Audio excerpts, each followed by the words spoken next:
Hello नमस्कार दोस्तों, स्वागत है आपका अपने यूट्यूब चैनल प्रेप एकेडमी पर, जहां सफलता ही हमारा लक्ष्य है।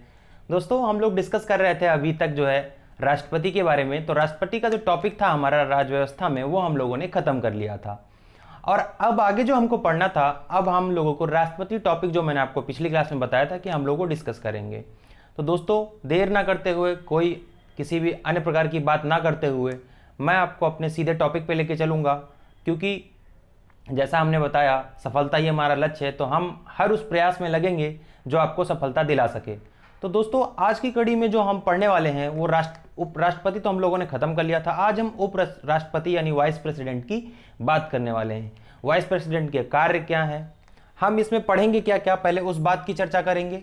उसके बाद में एक एक करके सारे टॉपिक्स को क्लियर करेंगे, जिससे आपको कोई भी आने वाले एग्जाम्स में इस सब्जेक्ट से या इस टॉपिक से अगर कोई सवाल भी उठकर आता है तो आप लोग को कोई भी समस्या फेस ना करनी पड़े। तो दोस्तों, चलिए शुरू करते हैं। पहली बात तो हमको ये देखना है कि इसमें पढ़ना क्या क्या है हमको, फिर एक एक करके हम सारी चीज़ों की चर्चा करेंगे। सबसे पहली बात तो राष्ट्रपति, उपराष्ट्रपति होता कौन है, कौन हो सकता है। ठीक, पहला सवाल तो ये हो गया। दूसरा, राष्ट्रपति, इसका चुनाव कैसे होगा, चुनाव कैसे होगा। तीसरा सवाल यहां पर यह बनेगा कि इस चुनाव जो राष्ट्रपति बनेगा उसके लिए अहर्ताएं क्या होंगी, अहर्ताएं क्या होंगी। ठीक, राष्ट्रपति चुनाव, चुनाव आयोग, और फिर उसकी बाद में आ जाएगा, फिर उसकी बाद में आ जाएगी इसकी शक्तियां। ठीक, तो ये चार मुख्य बिंदु हैं, इन पर हम लोग आज चर्चा करेंगे। ठीक, और टॉपिक हमारा क्या रहेगा, वाइस प्रेसिडेंट यानी कि उपराष्ट्रपति, उपराष्ट्रपति। ठीक, यानी कि कौन, वाइस प्रेसिडेंट, वाइस प्रेसिडेंट। ठीक, अब देखिए दोस्तों, जो संविधान है, उपराष्ट्रपति की चर्चा उसमें कहां पर की गई है, आपका आर्टिकल जो अनुच्छेद आपका जो 63 है, अनुच्छेद 63 है, ये उल्लेख करता है राष्ट्रपति पद का। किसका, राष्ट्रपति पद का। ठीक है, और आपको ये बात, पहली बात तो ये पता होनी चाहिए कि राष्ट्रपति जो होता है वो देश का क्या, सर्वोच्च पद होता है। मतलब सबसे बड़ा पद जो कौन सा होता है, राष्ट्रपति होता है। तो उपराष्ट्रपति कौन सा होगा, उपराष्ट्रपति देश का दूसरा सबसे सर्वोच्च पद होता है। पहली बात तो ये हो गई। पहली बात क्या हो गई कि राष्ट्रपति जो होता है वो दूसरा सर्वोच्च पद होता है। सबसे पहली बात, सर्वोच्च पद होता है।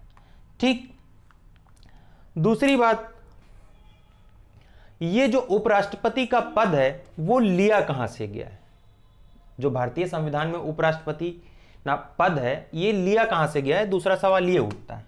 तो इसका जवाब हम ये क्या देंगे कि अमेरिका के संविधान से या अमेरिका के तर्ज पर ही भारत के संविधान में उपराष्ट्रपति पद को लिया गया है। ठीक, तो किसके, अमेरिका के संविधान से, अमेरिका के संविधान की तर्ज पर, संविधान की तर्ज पर,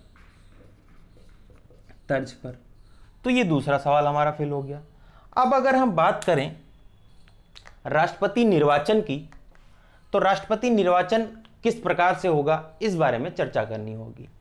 लेकिन उससे पहले हमको जो बात चर्चा करनी है कि राष्ट्रपति के बाद में उपराष्ट्रपति के ऐसे कौन से कार्य बच जाते हैं, ऐसी कौन से कार्य होते हैं जिनको पूर्ण करने के लिए उपराष्ट्रपति का पद का सृजन किया गया। सबसे पहली बात तो ये हो गई। तो देखिए दोस्तों, कई बार आप लोगों ने देखा होगा कि जो उपराष्ट्रपति है वो राष्ट्रपति के कार्यवाहक के रूप में भी कार्य करता है। और वो स्थिति उत्पन्न कब होती है कि उपराष्ट्रपति को राष्ट्रपति के कार्यवाहक के रूप में कार्य करना पड़े, तो वो स्थिति तब उत्पन्न होती है जब राष्ट्रपति किन्हीं आकस्मिक कारणों से अपने पद से मुक्त हो जाए, बर्खास्त हो जाए, महाभियोग की प्रक्रिया द्वारा हटा दिया जाए। तो उस स्थिति में या बीमार हो जाए या राष्ट्रपति की मृत्यु हो जाए, तो उस स्थिति में उपराष्ट्रपति क्या करेगा, राष्ट्रपति के कार्यवाहक के रूप में कार्य करता है। दूसरी बात ये हो गई। अब हम आते हैं अपनी पहली बात पे, राष्ट्रपति कौन है, इस बात की चर्चा हम लोगों ने कर ली, उपराष्ट्रपति। तो दूसरी बात आती है इसके निर्वाचन की, यानी कि चुनाव की। तो अब एक बात बताइए, हमने जब आपको राष्ट्रपति पढ़ाया था तो मैंने आपको बताया था कि संसद के दोनों सदनों के सदस्य, ठीक, निर्वाचित सदस्य, बहुत ध्यान से सुनिएगा, संसद के, मैं राष्ट्रपति की बात कर रहा हूं अभी। राष्ट्रपति में मैंने आपको क्या बताया था कि राष्ट्रपति के चुनाव में कौन भाग लेता है? संसद के दोनों सदनों के निर्वाचित सदस्य, राज्य विधान सभाओं के सदस्य तथा दिल्ली व पुडुचेरी के विधानसभा के निर्वाचित सदस्य, ये राष्ट्रपति चुनाव में भाग लेते हैं। लेकिन उपराष्ट्रपति चुनाव में क्या होता है दोस्तों? उपराष्ट्रपति चुनाव की अगर हम बात करें, देखिए चुनाव पहली बात तो दो तरीके से होता है, आपको पता होना चाहिए। चुनाव दो तरीके से होता है, एक तो प्रत्यक्ष चुनाव होता है प्रत्यक्ष रूप से, और दूसरा कौन सा होता है? परोक्ष रूप से, परोक्ष रूप से, ठीक। तो प्रत्यक्ष रूप से चुनाव, देखिए मैं चाहता हूं कि जो चीजें क्लियर हों वो पूरी चीजें आपको क्लियर हो जाए कि चुनाव आखिर प्रत्यक्ष और परोक्ष होता क्या है। तो जब हम उपराष्ट्रपति चुनाव की बात कर रहे हैं तो आपको पहली बात तो यही पता होना चाहिए कि चुनाव कितने टाइप से कर सकते हैं। तो प्रत्यक्ष रूप से जो चुनाव होते हैं, तो जो राज्य विधानसभाओं के सदस्य होते हैं, वो निर्वाचित सदस्य, उनका चुनाव कैसा? प्रत्यक्ष रूप से होता है। प्रत्यक्ष रूप से चुनाव का मतलब क्या कि आप अपना वोट देकर खुद उन्हें चुनते हैं, तो वो प्रत्यक्ष रूप। जैसे संसद के सदस्य, संसद के सदस्य, ठीक है, राज्य विधानसभाओं के सदस्य, राज्य विधानसभाओं के सदस्य, ठीक, ये सब क्या? प्रत्यक्ष रूप से चुने जाते हैं। जो एमपी हैं, एमएलए हैं आपके, वो सब कैसे? प्रत्यक्ष रूप से जो चुनाव होता है उसमें चुने जाते हैं, जिसमें आप अपना वोट जाकर, अपना मत जाकर खुद देते हैं। परोक्ष चुनाव, परोक्ष रूप से वो चुनाव होते हैं कि आपके द्वारा चुने गए संसद, आपके द्वारा चुने गए राज्य विधानसभाओं के सदस्यों के द्वारा जिन व्यक्तियों को चुनाव किया जाए वो चुनाव होगा परोक्ष रूप से। यानी कि क्या? राष्ट्रपति चुनाव में जैसे हमने देखा था कि संसद के सभी सदस्य, एमपीज, एमएलए भाग ले रहे थे, किसमें? राष्ट्रपति के चुनाव में। और एमपी एमएलए को किसने चुना? हमने। तो ये हो गया परोक्ष चुनाव। जैसे आप कौन कौन, जैसे राष्ट्रपति का चुनाव जो होता है वो परोक्ष होता है, राष्ट्रपति, उपराष्ट्रपति, उपराष्ट्रपति, ठीक, उपराष्ट्रपति, ये कैसे? परोक्ष रूप से होते हैं, यानी इनको हम नहीं चुनते हैं, हमारे द्वारा चुने गए जो प्रतिनिधि होते हैं, जो जनप्रतिनिधि होते हैं, उनके द्वारा ये व्यक्ति चुने जाते हैं। अब प्रत्यक्ष रूप से मैंने जब राष्ट्रपति चुनाव की, परोक्ष रूप से जब मैंने राष्ट्रपति चुनाव की बात की तो मैंने बताया कि हमारे द्वारा चुने गए एमपी, एमएलए, निर्वाचित सदस्य जो होते हैं वो भाग लेते हैं। अब अगर हम राष्ट्रपति की बात करें, देखिए थोड़ा सा हम इसमें आगे बढ़े इसलिए राष्ट्रपति की चर्चा की, क्योंकि जब हम पीछे की चीजों को कनेक्ट करेंगे तभी हम आगे अच्छे से समझ पाएंगे। अगर हम अब उपराष्ट्रपति की बात करें तो उपराष्ट्रपति में कौन? उपराष्ट्रपति, अब आपको पता है कि राष्ट्रपति क्या होता है? किसी भी देश का सर्वोच्च पद है, ठीक। तो और राष्ट्रपति के हाथ में केंद्र की शक्तियां, राज्य की शक्तियां दोनों होती हैं। केंद्र की शक्तियों के बारे में मैंने आपको पढ़ाया, जैसे वित्तीय शक्तियां, न्यायिक शक्तियां हो गई आपकी, ठीक है, कूटनीतिक शक्तियां हो गई, तो ये केंद्र की शक्तियां। राज्य की शक्तियां जैसे राज्यपाल को नियुक्त करना, किसी देश में जो है क्या बोलते हैं उसको, राष्ट्रपति शासन को लागू करना, तो ये चीजें राष्ट्रपति की हैं, क्योंकि राष्ट्रपति जो है क्या, सबसे सर्वोच्च पद होता है। अब अगर हम उपराष्ट्रपति की बात करें तो उपराष्ट्रपति का कार्य कहीं भी आप अगर ध्यान से पढ़ने की या समझने की कोशिश करेंगे तो उपराष्ट्रपति का कार्य कहीं भी राज्य विधानसभाओं से नहीं मिलता है। तो उपराष्ट्रपति के चुनाव में भाग कौन लेता है? अब यहां पर सबसे पहली बात आ जाती है कि उपराष्ट्रपति का जो चुनाव है, अब यहां पर देखिए उपराष्ट्रपति का जो चुनाव है, उपराष्ट्रपति के चुनाव में भाग कौन लेता है? पहली बात तो ये आ जाएगी। तो कौन भाग लेता है? संसद के दोनों सदनों के सदस्य, दोनों सदनों के सदस्य। अब यहां पर एक बहुत महत्वपूर्ण ध्यान रखने वाली बात यह है कि जब हमने राष्ट्रपति पद की बात की थी तो हमने खाली आपसे कहा था जो निर्वाचित सदस्य होंगे, ठीक, निर्वाचित सदस्य ही केवल भाग लेंगे। लेकिन जब बात उपराष्ट्रपति की आएगी तो निर्वाचित और मनोनीत दोनों तरह के जो सदस्य होंगे, ये कौन कौन से? निर्वाचित प्लस मनोनीत, ठीक। तो ये दोनों सदस्य भाग लेंगे। अब संसद में कौन कौन से? पहली तो राज्यसभा और दूसरा कौन सा? लोकसभा। जब राज्यसभा में पूर्ण बहुमत प्राप्त कर लेगा, किसी व्यक्ति को तब चुना जाएगा जब वो राज्यसभा से बहुमत प्राप्त कर ले और वो बहुमत जो कहां पारित हो जाए, लोकसभा में, तब वो उस व्यक्ति को क्या, राष्ट्रपति चुन लिया जाता है। ठीक, ये बात आपकी यहां हो गई। ठीक है, अब ये जो निर्वाचन की विधि है राष्ट्रपति के जो निर्वाचन की विधि है, निर्वाचन की जो विधि है, चुनाव की जो विधि है, ये कहां पर है आपकी, आर्टिकल या अनुच्छेद 66 में। कहां पर, अनुच्छेद 66 में। अब हम लोगों ने अनुच्छेद 66 के बारे में जान लिया। अब आप ये मत सोचने लग जाइएगा कि सर आपने 63 पढ़ाया, सीधे 66 पढ़ा दिया, 65 64 की बात ही नहीं की। हम करेंगे बात, एक एक करके हम सारी बातों को करेंगे। तो अब जो चुनाव की विधि वो कहां पर डिस्कस की गई है, आपकी अनुच्छेद 66 में। तो अनुच्छेद 66 क्या कहता है, जो निर्वाचन की विधि होगी, जो निर्वाचन की विधि होगी वो कैसी होगी। अब यहां पर एक चीज, हाँ मैंने आपको यह बताया कि मनोनीत और निर्वाचित सदस्य होते हैं। मनोनीत और निर्वाचित सदस्य भाग लेंगे तो विधानसभा के जो सदस्य होंगे वो उपराष्ट्रपति के चुनाव में भाग नहीं लेंगे। ठीक, पहली बात। अब यहां पर अगर मैं थोड़ा सा पीछे जाने की बात करूं आपसे, थोड़ा सा आप अगर चीजों को रिमाइंड करने की कोशिश करिए, तो 11वां संविधान, अब ये तो मूल संविधान में ये तो नई प्रक्रिया है ना, जो उपराष्ट्रपति के चुनाव की ये नई प्रक्रिया है। कब से 1961 के बाद की। 1961 से पहले की क्या प्रक्रिया थी कि संसद के दोनों सदनों की संयुक्त बैठक को बुलाया जाता था, वहां पर क्या, राष्ट्रपति का चुनाव होता था। लेकिन फिर हुआ क्या, फिर आपका होता है संविधान में 11th कॉन्स्टिट्यूशन अमेंडमेंट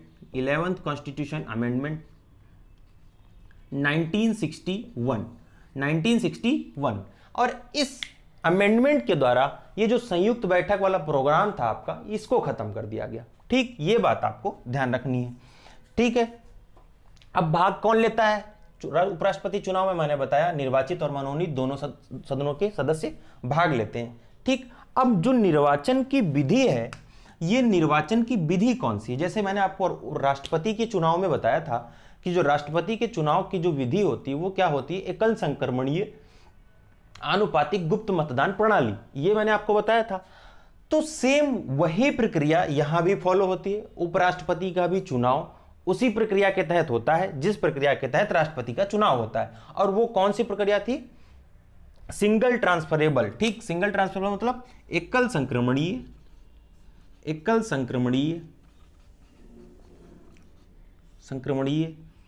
संक्रमणीय आनुपातिक गुप्त मतदान प्रणाली। तो इस प्रणाली से किसका, राष्ट्रपति का बच्चा चुनाव होता है। तो दोस्तों मुझे लगता है कि आपको इतनी सी बात समझ में आ गई होगी जो मैंने यहां पर समझाने की कोशिश की आपको। और अगर आपको वीडियो पसंद आ रहा है तो वीडियो को लाइक कर दीजिए, दोस्तों को शेयर कर दीजिए और चैनल को सब्सक्राइब कर लीजिए। बस इतना सा आप सपोर्ट करते रहेंगे अगर हमारा, तो हमें अंदर से मोटिवेशन मिलता रहेगा आपको पढ़ाने का, और हम आपको ऐसे ही अच्छे लेक्चर्स, अच्छे नॉलेज की वीडियो आपको देते रहेंगे। तो हम लोगों ने दोस्तों बात कर ली अब उपराष्ट्रपति के चुनाव की विधियों की। अब तीसरे पॉइंट पे जब हम आएंगे तो हम बात किसकी करेंगे, उपराष्ट्रपति के चुनाव जो व्यक्ति लड़ेगा या जो व्यक्ति दावेदार होगा उसकी अहर्ताएं क्या होंगी, क्या योग्यताएं होंगी, इस बात की हम लोग चर्चा करेंगे। तो ठीक तीसरे पॉइंट की हम बात करते हैं। हमने चुनाव की बात कर ली, अब हम तीसरे पॉइंट की बात करते हैं। तो तीसरा पॉइंट हम लोग क्या पढ़ेंगे, उपराष्ट्रपति चुनाव के लिए अहर्ताएं। ठीक, या इनको हम योग्यताएं कहें। ठीक है, तो तीसरा पॉइंट हमारा ये रहा। अब अहर्ताएं क्या है इसमें आप ध्यान से देखिएगा। पहली बात तो क्या, जो भी व्यक्ति उपराष्ट्रपति चुनाव का दावेदार है वो कौन, भारत का नागरिक होना चाहिए। यह लाइन तो आपको रटी होनी चाहिए। पहली बात तो क्या कि वो कौन सा, सिटीजन ऑफ इंडिया होना चाहिए, सिटीजन ऑफ इंडिया होना चाहिए। ठीक, दूसरी बात क्या हो जाएगी कि की एज कंप्लीट करता हो या 35 वर्ष की आयु को पूर्ण कर चुका हो, ठीक। या ये कह सकते हैं कि जो मिनिमम आयु है वो कितनी 35 वर्ष होनी चाहिए, तो कितनी 35 ईयर एज कंप्लीट कर चुका हो, ठीक। तीसरी बात अगर हम करें इसमें, तीसरी बात करें, वह राज्यसभा सदस्य बनने के योग्यता रखता हो, ठीक। कैसा? राज्यसभा सदस्य बनने की योग्यता रखता हो, ठीक। राज्यसभा सदस्य बनने की योग्यता रखता हो। चौथा अगर हम इसमें पॉइंट की बात करें तो चौथा पॉइंट यह होगा कि राज्य सरकार, संघ सरकार या किसी भी सरकारी प्राधिकरण का अधिकारी नहीं होना चाहिए, या यूं कह लें कि किसी भी प्रकार के लाभ के पद पर नहीं होना चाहिए। क्या? लाभ के पद पर नहीं होना चाहिए, यह हो गई आपकी चौथी बात। अब यहां पर एक चीज आप समझ लीजिए कि अगर कोई व्यक्ति है वो विधानसभा का सदस्य है, ठीक है, या फिर लोकसभा का सदस्य है, ठीक है, तो आप ये बताइए क्या वह पद लाभ का पद है? नहीं। ये आपको ध्यान रखना है कि कोई भी व्यक्ति, ठीक है, जो या तो विधानसभा का सदस्य है या लोकसभा का सदस्य है, तो वो उस पद को क्या लाभ का पद नहीं माना जाएगा। लेकिन जब भी वह व्यक्ति उपराष्ट्रपति का चुनाव लड़ेगा तो वह जिस पद पर है उस पद को रिक्त मान लिया जाएगा। यह बात आपको ध्यान रखनी है। तो अर्हताओं की भी बात हमने कर ली राष्ट्रपति के बारे में, उपराष्ट्रपति के बारे में, ठीक है।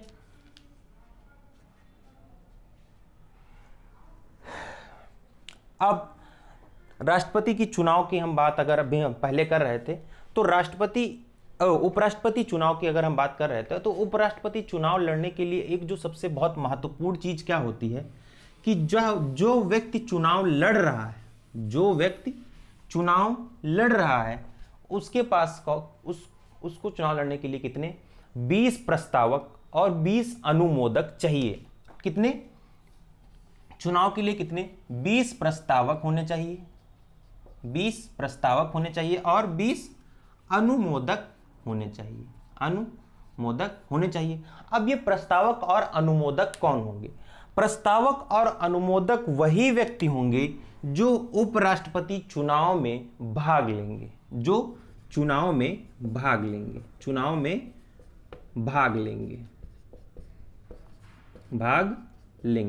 ठीक।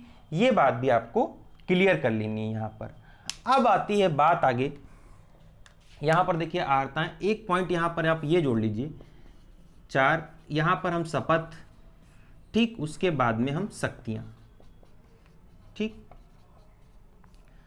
तो अर्हताएं हमने कंप्लीट कर लिया। अब हम बात करते हैं उपराष्ट्रपति की शपथ की। तो उपराष्ट्रपति की शपथ किसमें बताई गई है? आर्टिकल आपका 69 में। किसमें? आर्टिकल 69 में, अनुच्छेद 69 में। तो राष्ट्रपति की जो शपथ है वो किसमें है? अनुच्छेद 69 में। देखिए सीधे सीधे सवाल बन सकता है, आपसे सीधे सीधे पूछ लेगा कि उपराष्ट्रपति को दिलाई जाने वाली शपथ का उल्लेख संविधान के किस अनुच्छेद में किया गया है? तो आपको जवाब क्या देना है? अनुच्छेद 69 में या 69 में, वट एवर क्वेश्चन इज। तो चलिए बात करते हैं राष्ट्रपति की शपथ की, उपराष्ट्रपति की शपथ की। तो उपराष्ट्रपति आखिर किस बात की शपथ लेता है, ये बात यहां पर जानने योग्य है। तो जैसे मैंने आपको राष्ट्रपति के बारे में जब बताया था, तो राष्ट्रपति किस बात की शपथ लेता था? लोक कल्याण और संविधान की पालना की, ठीक। तो उसी प्रकार से उपराष्ट्रपति भी कुछ इसी प्रकार से शपथ लेता है। किस बात की? उपराष्ट्रपति किस बात की शपथ लेता है कि मैं भारत के संविधान के प्रति सच्ची श्रद्धा और निष्ठा से कार्य करूंगा। पहली बात तो ये होगी, ठीक, सच्ची श्रद्धा और निष्ठा रखूंगा। पहली बात शपथ में देखें, संविधान के प्रति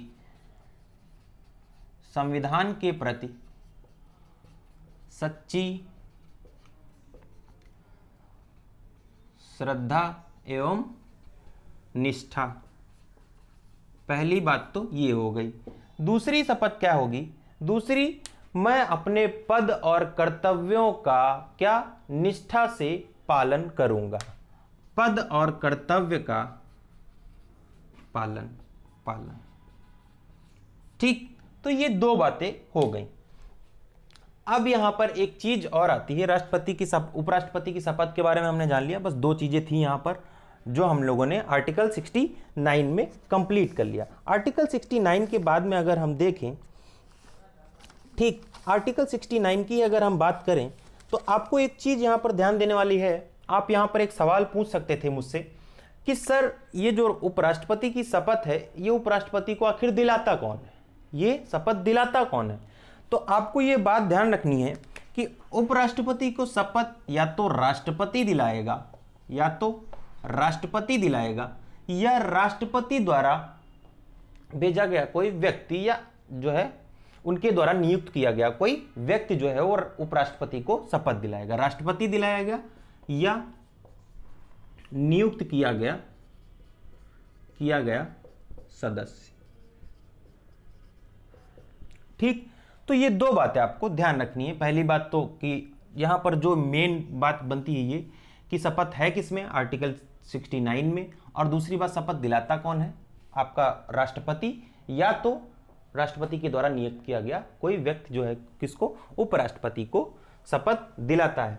अब एक जो यहां पर बहुत महत्वपूर्ण चीज हम लोग छोड़ रहे हैं वो क्या है, महत्वपूर्ण चीज ये है कि जो उपराष्ट्रपति होता है वो कौन होता है, राज्यसभा के पदेन सभापति का कार्य करता है। ठीक, किसका, उपराष्ट्रपति जो है वो किसके, राज्यसभा के पदेन सभापति, या हम अध्यक्ष कहें, ठीक, का कार्य करता है।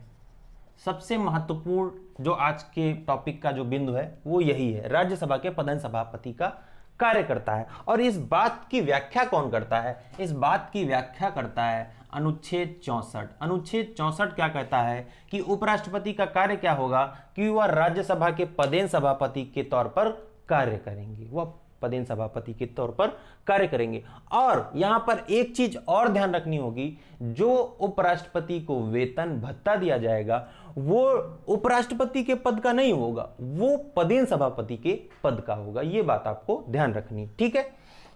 तो चलिए दोस्तों आगे बढ़ते हैं। आगे इसमें हम थोड़ी सी और चर्चा करेंगे। उपराष्ट्रपति के शपथ की हम लोगों ने बात कर ली, अब उपराष्ट्रपति के कार्यकाल की हम लोग बात कर लेते हैं। ठीक है, कार्यकाल की बात कर लेते हैं। देखिए दोस्तों, हम लोगों ने 4 पॉइंट से शुरू किया था, हमारे पास 5 हैं, अभी 6 होने वाले हैं। ठीक, तो हम अब लोग बात किसकी करेंगे, हमने शपथ की बात कर ली, अब हम लोग कार्यकाल की बात करेंगे। शक्तियां हम लोग सबसे लास्ट में पढ़ेंगे। तो उपराष्ट्रपति का कार्यकाल कितना होता है, पहले बात तो आप मुझे कमेंट में ये बता दीजिएगा कि राष्ट्रपति का कार्यकाल कितना होता है। तो चलिए हम वो तो डिस्कस बाद में करेंगे, अभी डिस्कस क्या करना है कि उपराष्ट्रपति का कार्यकाल कितना होता है। तो उपराष्ट्रपति का कार्यकाल कितना होता है बच्चा, 5 ईयर। तो ठीक, अब यहां पर एक बहुत जो महत्वपूर्ण बात है, हाँ बहुत ही महत्वपूर्ण बात है,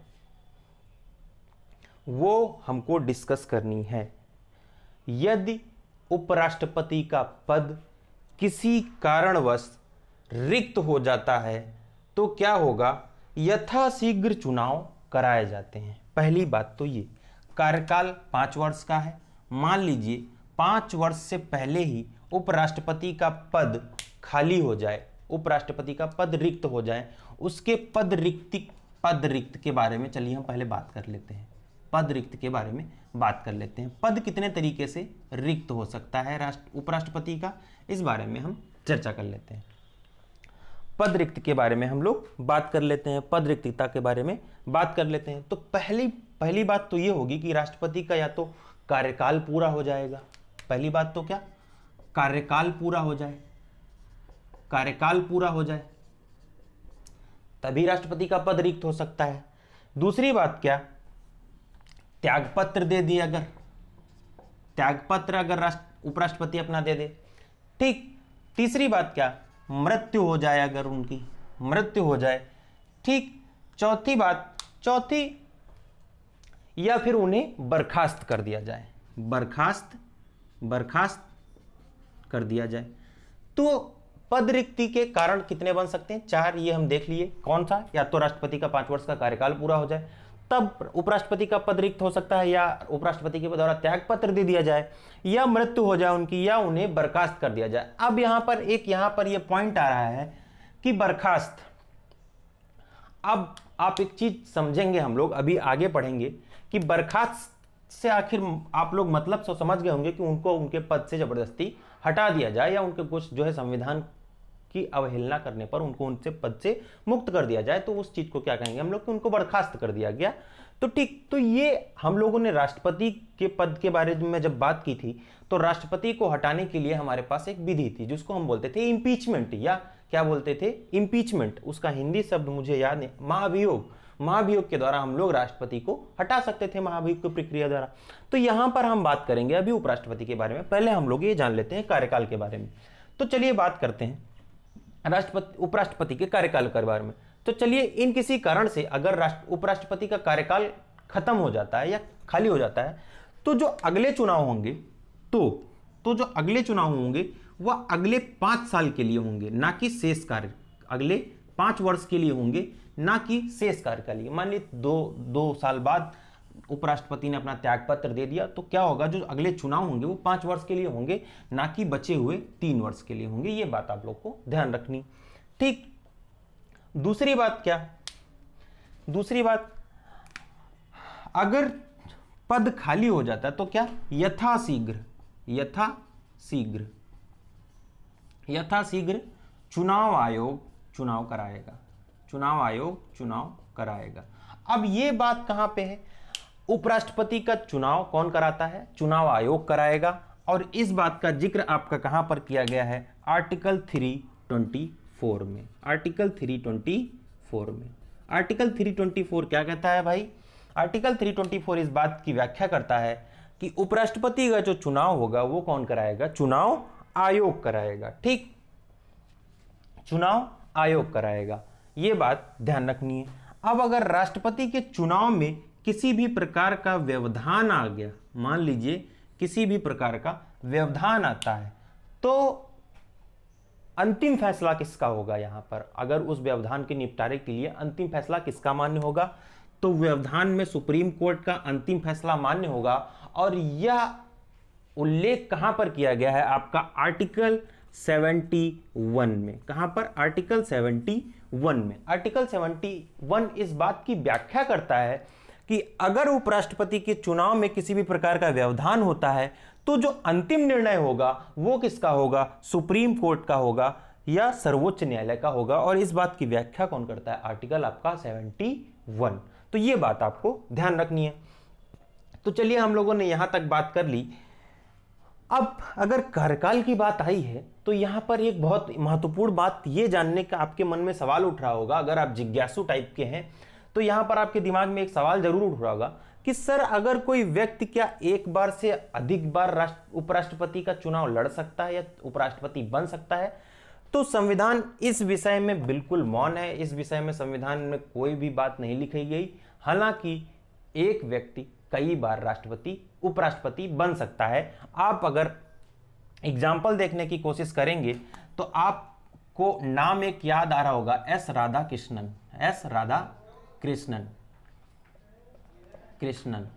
ठीक, तो एस राधाकृष्णन जो है आपकी, वो 2 बार उपराष्ट्रपति रहे। 2 बार उपराष्ट्रपति रहे, पहले 1952 से 57 तक, और फिर उसके बाद 57 से आपका कब तक? 57 से 62 तक। ठीक है, 1952 में, फिर 1957 में। तो ये 2 बार राष्ट्रपति रहे, ये इकलौते व्यक्ति हैं। अब अगर यहां पर हम लोग कार्यकाल की बात कर रहे हैं, कार्यकाल में अगर मान लीजिए कार्यकाल के दौरान किसी उपराष्ट्रपति की मृत्यु हो जाती है, तो पहली बार ये ऐसी घटना कब हुई थी? ऐसी घटना पहली बार कब हुई थी? कृष्णकांत उपराष्ट्रपति थे। कब? कृष्णकांत जी उपराष्ट्रपति थे कब? 1997 में। 1997 में पहली बार किसी उपराष्ट्रपति की मृत्यु हुई, वो कौन थे? कृष्णकांत, 1997 के राष्ट्रपति थे कृष्णकांत।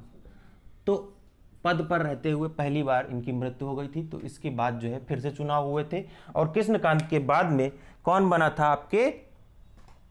बीएम शेखावत। इनके बाद फिर किसने चुनाव जीता? बीएम शेखावत ने, बीएम शेखावत ने। ठीक, तो ये बात आप लोग को क्लियर हो जानी चाहिए। तो हम लोगों ने यहां तक बात कर ली दोस्तों। अब हम अगर बात करेंगे, अब अगर हम बात करें, यहां पर आप लोगों ने एक बहुत इंपॉर्टेंट सवाल जो पूछना चाहिए था वो ये होना चाहिए था कि सर जैसे जब चुनाव होता है, जब विधानसभा के चुनाव होते हैं, तो जो पीठासीन अधिकारी होता है हमारा, वो या तो जिला अधिकारी होता है या जो भी नियुक्त किया जाए वो चुनाव आयोग के द्वारा नियुक्त किया जाता है। तो आपको यहाँ पर सवाल ये उठाना चाहिए था कि सर उपराष्ट्रपति के चुनाव में आखिर पीठासीन अधिकारी कौन होता है? ये बहुत इंपॉर्टेंट सवाल बन जाता है आपका। तो उपराष्ट्रपति और राष्ट्रपति के चुनाव में पीठासीन अधिकारी के रूप में कौन कार्य करता है? लोकसभा के महासचिव तथा राज्यसभा के जो महासचिव होते हैं वो पीठासीन अधिकारी के रूप में कार्य करते हैं। ये बात आपको ध्यान रखनी है। ठीक, कौन कार्य करता है पीठासीन अधिकारी के रूप में उपराष्ट्रपति और राष्ट्रपति के चुनाव में? या तो वो लोकसभा के महासचिव होंगे या फिर वो राज्यसभा के महासचिव होंगे। ठीक, ये बात आपको ध्यान रखनी। अब राष्ट्रपति को हटाना, ये अब हमने भाई उनके कार्यकाल की बात कर ली, तो राष्ट्रपति को हटाने की बात कहां की गई है? आपका आर्टिकल 67 राष्ट्रपति को किस प्रकार से हटाया जा सकता है इस बात की उल्लेख किया गया है। ठीक है, या राष्ट्रपति को किन कारणों से हटाया जा सकता है इस बात का उल्लेख किया है। तो चलिए हम लोग डिस्कस करते हैं आर्टिकल 67। आर्टिकल 67 के बारे में हम लोग बात करेंगे। अब आर्टिकल 67, देखिए ये टॉपिक एक ही वीडियो में कंप्लीट हो जाएगा क्योंकि छोटा टॉपिक है और चीज़ें जितनी डिस्कस हो सकती हैं वो मैं इसी वीडियो में करूंगा क्योंकि बहुत छोटा टॉपिक है और बहुत कुछ समझने के लिए है आपके पास में। तो चलिए दोस्तों शुरू करते हैं। आर्टिकल 67 आपका क्या कहता है? आर्टिकल 67, तो देखिए जो आर्टिकल 67 क्या कहता है कि उपराष्ट्रपति को हटाने के लिए प्रस्ताव सर्वप्रथम राज्यसभा में पेश किया जाना चाहिए। कहां? उपराष्ट्रपति को हटाना। ठीक, ये है आपका आर्टिकल 67, उपराष्ट्रपति को हटाना, उपराष्ट्रपति को हटाना। ठीक, अब पहली बात कि जो प्रस्ताव होगा इनको हटाने के लिए, प्रस्ताव जो होगा इनको हटाने के लिए वो कहां पर पेश किया जाएगा? सर्वप्रथम राज्यसभा में, राज्यसभा में। अब ऐसा क्यों किया जाएगा? ऐसा क्यों किया जाएगा कि भाई जो प्रस्ताव आ रहा है वो सर्वप्रथम कहां पे आएगा? सर्वप्रथम कहां पे आ रहा है? आपका राज्यसभा में। तो इसका कारण क्या है? मैंने आपको बताया आर्टिकल 64 किस बात का जिक्र करता है कि जो उपराष्ट्रपति होगा वो राज्यसभा का पदेन सभापति होगा। यही कारण है कि जब राष्ट्रपति को हटाने के लिए कोई भी प्रस्ताव आएगा तो वो सबसे पहले कहां पर आएगा? राज्यसभा में। ठीक, दूसरी बात, राज्यसभा यदि अपनी तत्कालिक संख्या, बहुत ध्यान से सुनिएगा मेरे शब्दों को, राज्यसभा यदि अपने कुल तत्कालिक सदस्यों की संख्या के बहुमत से प्रस्ताव को पारित कर दे तो प्रस्ताव लोकसभा चला जाएगा। अब ये राज्यसभा से प्रस्ताव मान लीजिए पारित हो गया, अब राज्यसभा से प्रस्ताव पारित होने के बाद में कहां पर जाएगा? आपका लोकसभा में। लोकसभा में लोकसभा प्रस्ताव से सहमत हो जाती है तो ऐसी स्थिति में क्या? उपराष्ट्रपति के पद को क्या? रिक्त कर दिया जाता है। यदि लोकसभा भी इस पर मोहर लगा दे, ठीक है, या इस प्रस्ताव को मान ले तो क्या होगा? उपराष्ट्रपति का जो पद होगा वह रिक्त हो जाएगा। तो पद रिक्त के उपराष्ट्रपति को हटाने के बारे में भी हम लोग चर्चा कर ली, लेकिन इस प्रक्रिया के दौरान सबसे महत्वपूर्ण जो बात ये याद रखनी है कि ये जो प्रस्ताव आ रहा है आपका, इस प्रस्ताव के बारे में उपराष्ट्रपति को 14 दिन पूर्व ही क्या? सूचित कराना होगा प्रस्ताव लाने से पहले।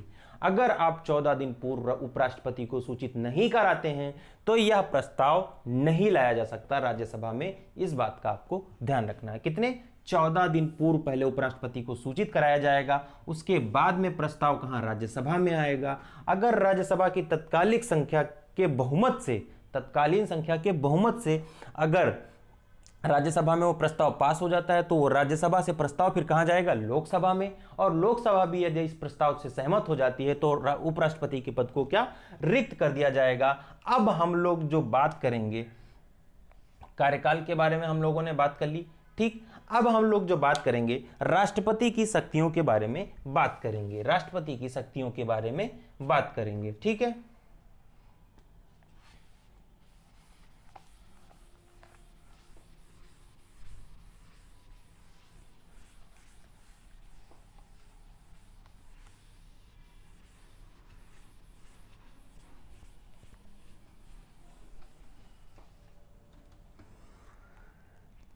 अब यहां पर हम लोग जब बात कर रहे थे इसकी, एक चीज मैंने इसकी मैं लूप छूट गई मेरे से, आप उस बात को ध्यान दीजिए कि यहां पर एक सवाल उठता है, बहुत इंपॉर्टेंट ये होता है कि जब भी राष्ट्रपति के द्वारा, मान लीजिए राष्ट्रपति को अवैध घोषित कर दिया जाता है या उसको पद से रिक्त कर दिया जाता है, लेकिन उस पद से रिक्त होने से पहले उपराष्ट्रपति के द्वारा जो भी कार्य किए जाएंगे वो प्रभावी होंगे, वो नहीं निरस्त होंगे। ये बात आपको ध्यान रखनी है, ये जो इंपॉर्टेंट था इस वजह से मैंने आपको बता दिया।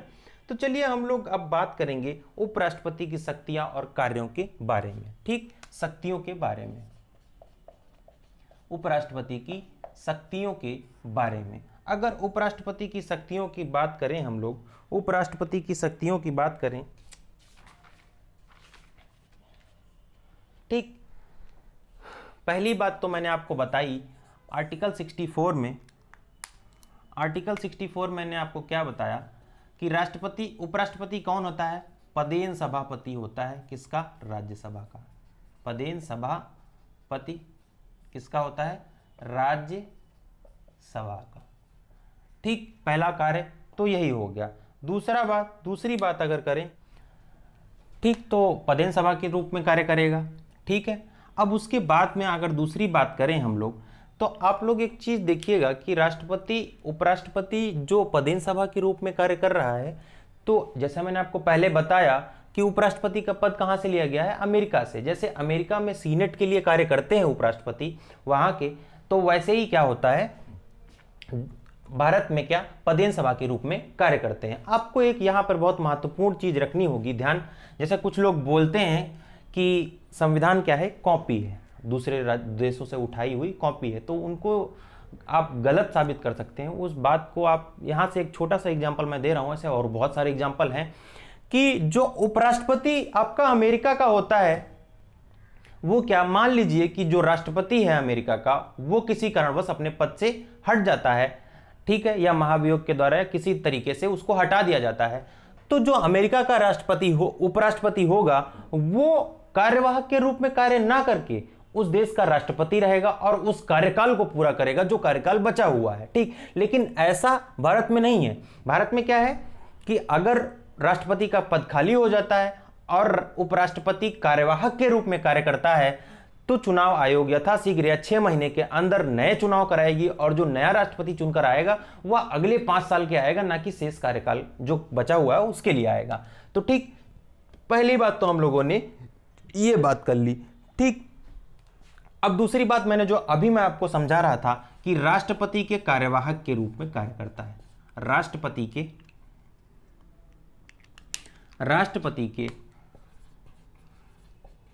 कार्यवाहक के रूप में कार्य करता है, ठीक। ये बात भी हम लोगों ने जान ली। दूसरी बात क्या, अब ये कहां पर है आपका, आर्टिकल 65 में, ये बात भी आपको ध्यान रखना है। अभी तक अगर मैं आपसे सवाल पूछूं कि भारत में अभी तक कुल कितने कार्यवाहक राष्ट्रपति रह चुके हैं, तो आप क्या जवाब देने वाले हैं मेरे को, क्या जवाब देने वाले हैं?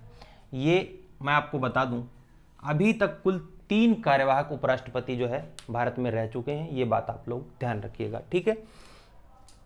तो ये उपराष्ट्रपति के कार्यों के बारे में हम लोग चर्चा कर रहे हैं। अब उपराष्ट्रपति के कार्यों के बारे में हम लोगों ने चर्चा कर ली दोस्तों। अब एक चीज मैं आपको यहां पर थोड़ी सी समझाना चाहता हूं।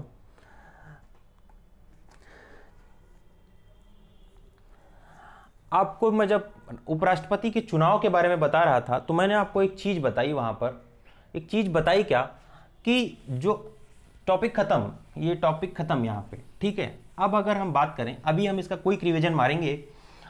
हम अगर उपराष्ट्रपति के चुनाव की बात कर रहे हैं, उपराष्ट्रपति के चुनाव में मैंने आपको एक चीज बताई कि उपराष्ट्रपति के चुनाव में खाली कौन, संसद के निर्वाचित और मनोनीत सदस्य भाग लेते हैं। कौन? संसद के निर्वाचित और मनोनीत सदस्य भाग लेते हैं, ये बात आपको मैंने बताई। तो ऐसा आखिर क्यों होता है, ये बात आपको ध्यान रखनी है। ऐसा क्यों होता है? क्योंकि उपराष्ट्रपति क्योंकि सामान्य पद है, ठीक है, और राष्ट्रपति क्या है, एक बहुत सर्वोच्च पद है जिसके अंडर क्या, राज्य की शक्तियां, केंद्र की शक्तियां दोनों निहित होती हैं, ठीक है। वो राष्ट्र का प्रमुख होता है। क्योंकि तो इस वजह से डॉक्टर अंबेडकर ने इस पर एक बात बोली है कि इसमें इस प्रकार से जो है उपराष्ट्रपति के चुनाव में लोग जो विधानसभा के सदस्य इसलिए नहीं शामिल किए जाते हैं क्योंकि क्या इनका कार्य क्षेत्र अलग अलग है, राष्ट्रपति का और उपराष्ट्रपति का, दैट्स वाई ऐसा किया जाता है।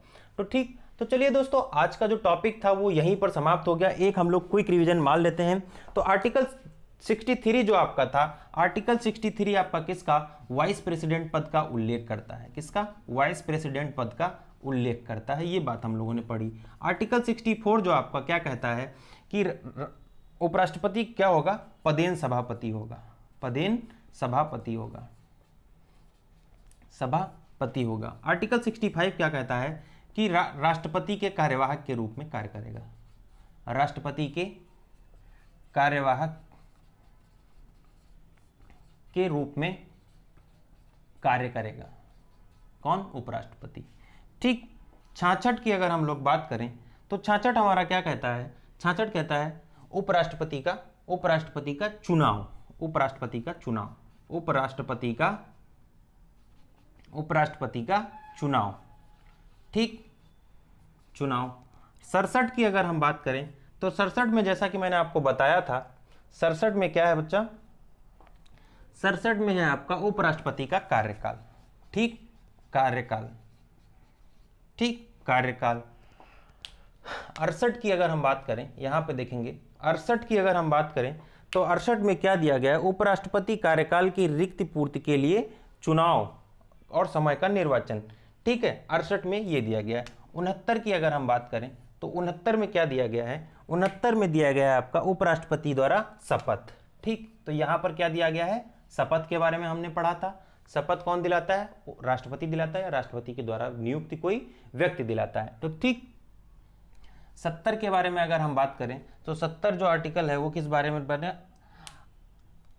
70 उस बात की चर्चा करता है कि अगर किसी आकस्मिक स्थिति के कारण राष्ट्रपति अपना पद छोड़ देता है या अपने पद से मुक्त हो जाता है तो उस स्थिति में उपराष्ट्रपति कैसे कार्य करेगा, इस बात का उल्लेख कहां पे है, आपका आर्टिकल 70 में। और आर्टिकल 71 आपका क्या कहता है, आर्टिकल 71 आपका कहता है चुनाव संबंधी अथवा उससे जुड़े मामले, ठीक। आपको मैंने बताया था चुनाव संबंधी जो विवाद है, उपराष्ट्रपति चुनाव संबंधी विवाद, तो मैंने आपको बताया आर्टिकल 71 में कि जो उपराष्ट्रपति का चुनाव होगा, अगर चुनाव संबंधी कोई भी विवाद होता है तो उस पर जो अंतिम निर्णय होगा वो किसका होगा, सुप्रीम कोर्ट का होगा, ठीक है। तो सुप्रीम कोर्ट सबसे ज्यादा पावर रखेगी यहां पर। और मैंने आर्टिकल यहां पर आपसे एक और डिस्कस किया, आर्टिकल 324 डिस्कस किया। आर्टिकल 324 क्या कहता है कि राष्ट्रपति का चुनाव कौन कराएगा, चुनाव आयोग कराएगा, ये आपका आर्टिकल 324 कहता है। तो ठीक है दोस्तों, और एक जो यहाँ पे बहुत छोटी सी बात छूट रही है वो ये कि राष्ट्रपति चुनाव के लिए कितनी 15,000 जमानत राशि जमा होती है। अगर कुल बहुमत का 1/6 अगर आप नहीं प्राप्त करते हैं तो आपकी जमानत राशि रिजर्व बैंक ऑफ इंडिया में जमा कर दी जाती है, ये बात आप लोग ध्यान रखिएगा। तो दोस्तों आज के लिए बस इतना ही, मिलेंगे हम लोग अगली वीडियो में। और अगर आपको वीडियो पसंद आया हो, अगर आपको इससे कुछ सीखने को मिला हो तो वीडियो को लाइक कर दीजिएगा, वीडियो को शेयर कर दीजिएगा। अगर आपकी कोई भी क्वेरी है, किसी प्रकार का इंप्रूवमेंट सजेशन है तो आप कमेंट में करके बता दीजिएगा। दोस्तों अब आपके लिए हम लोगों ने जियोग्राफी की क्लासेस शुरू कर दी हैं। आनंद सर जो हैं वो काफ़ी एक्सपीरियंस्ड हैं, बहुत ज़्यादा, वो जियोग्राफी से मेंस लिख रहे हैं। तो वो काफ़ी एक्सपीरियंस रखते हैं अपने क्षेत्र में। तो दोस्तों आप लोग बस जुड़े रहिए हमारे साथ में, और हमने जो आपसे वादा किया है कि सफलता ही हमारा लक्ष्य है, तो उस लक्ष्य तक हम लोग आपको पहुंचाने का कार्य करेंगे। बस आपको अपनी मेहनत भी देनी है हमारे साथ साथ। तो दोस्तों मिलेंगे आपसे अगली वीडियो में, तब तक के लिए बने रहिए प्रेप एकेडमी पर, जहां सफलता ही हमारा लक्ष्य है। जय हिंद, जय भारत।